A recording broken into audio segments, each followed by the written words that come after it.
Your data dictionary in Visual Process is the link between your actual data, which is saved elsewhere, and all the knowledge you gathered about it in Visual Process. First, you need to create a task with the type of Create Data Dictionary. It is recommended that you create a separate task for each data source you are about to describe. You may figure out that you need to load source while mapping the domain with your business expert. Each property you created in that session is a potential source of data for your analysis. Once you created the task and pressed Open Session, you will get to this screen. If you loaded sources to this project in the past, they would appear under the left tree. To add the new source, right-click on the top hierarchy and press Add. Provide a name for your data. Then provide a path to the source of the data. The path may lead to a table or a file on one of the shared drives.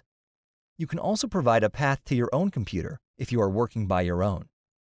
Make sure that the path you provide is the actual place where people can find the data and is not a link to a data set that you created for yourself. Add description and select a source type. Remember, this is the type of the actual data as it is stored in the place where other people can find it. Congratulations! You just created My Source as your first source of data. Right-click on it and select Add in order to add columns. You can add multiple columns by adding them to the text box, separated by comma. You can add values to this column by right-clicking on it and selecting Add. Values may be the actual values that exist in this column in the database or file, or may be an aggregated term for many values. For example, in a date column, you may add values for summer, winter, spring, and autumn. You can then define rules for the transfer function between your values in Visual Process and the actual values in the database. See Rule Editor presentation for more information about rules. You only need to add values if they are material to the understanding of your data. We expect many columns to remain valueless. It is recommended that you add descriptions to your columns and values by right-clicking on the entity and pressing Edit.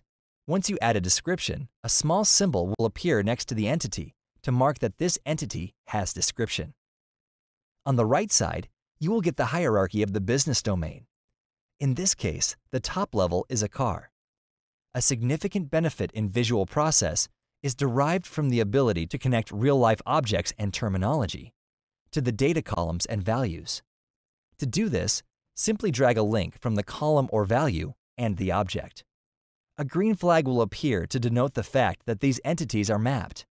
You can right-click on any of them and press Connections to see all the links. You can select Mapping dialog in order to remove the connection if needed.